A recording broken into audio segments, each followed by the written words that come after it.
let's queer up religion. The Pope looks for ways to bless same-sex unions. Responding to 5 conservative cardinals who challenged him to affirm church teaching on homosexuality, Pope Francis has suggested there could be ways to bless same-sex unions. This happened ahead of a big meeting where LGBTQ Catholics are on the agenda. The Vatican published a letter Francis wrote to the cardinals on July 11 after receiving a list of 5 questions, or dubia, from them. In that, Francis suggests that such blessings could be studied if they didn't confuse the blessing with sacramental marriage. New Ways Ministry, which advocates for LGBTQ Catholics, said that the letter significantly advances efforts to make LGBTQ Catholics welcomed in the church. The Vatican holds that marriage is indissoluble union between man and woman. A result, it has long opposed gay marriage. But even Francis has voiced support for civil laws extending legal benefits to same-sex spouses. And Catholic priests in part of Europe have been blessing same-sex unions without Vatican censure.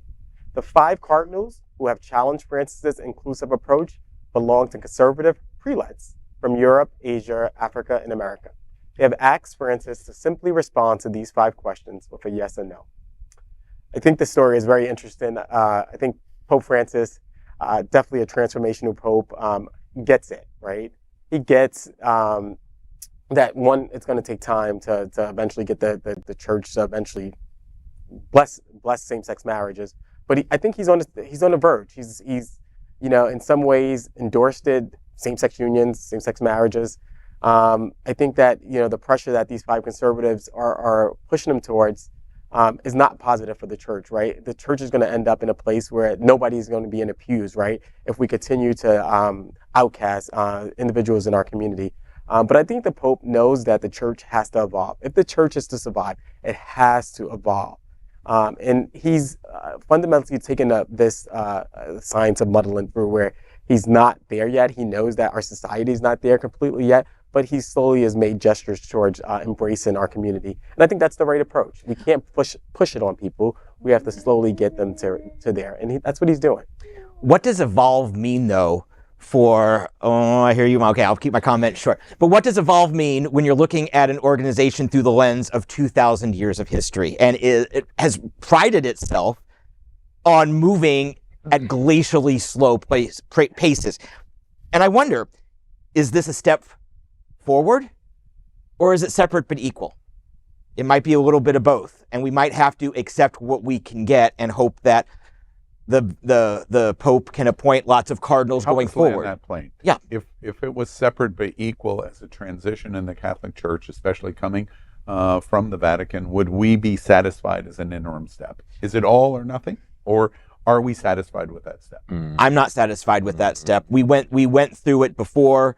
For gays, we went through it in the 2000s, and of course, obviously, there are other groups, Black people especially, right, who lived it for the first 300 years of our existence. Women, their right to choose over their bodies. So, I mean, do we reject it outright? No, absolutely not. I think we embrace it, but also it's a slippery slope, because now if the church puts its imprimatur on this, then will other countries say, okay, we're also going to stop short of marriage? And these are countries that could be on the border. And I heard Bonnie growling. Yes. So whenever we bring up a topic like this, my first statement is it sounds like the entire Catholic faith is pulling a target right now, where it's like, let's get on the gay train real quick. Not fully, though. Like they're not a whole person. They're still 3/4 of a person in our eyes. But like let's throw them some crumbs. And I don't tolerate crumbs. I know we need to take the steps and appreciate the steps, but they've had the opportunity to make these steps decades ago, and we're just getting it now. As young as I am, I don't have time to just sit around and wait for crumbs. Like you stand for us. You go to the Pride. You want to be the most liberal Pope we've ever had. If you want to do that, then let's really get into the Catholic faith and everything that's going on in there, sir. But before we get to that, I'm not accepting crumbs. I'm not. Yeah. Either go all the way or not at all. You know what's interesting? very young, because he's called us all old in the show. Yeah, I realize yeah, that. I did. And so, Surprised you heard it. The backhoe's outside. The backhoe's outside digging our graves right now. I'm only 25. and the hearing joke, I heard that too. 25 years retired. Interesting of the reaction of young LGBT. But let's for a second look at old cisgendered white men. Looking. When I hear this story and I think about what's going on in the Vatican and the Pope, I automatically I think of Whoopi Goldberg in Ghost, and her reaching in and going to Pope Francis, "You're in danger, girl." You in danger, girl. And the reason is because 5 old white ghosts are chasing Pope Francis, and if they can catch him, they're going to kill him.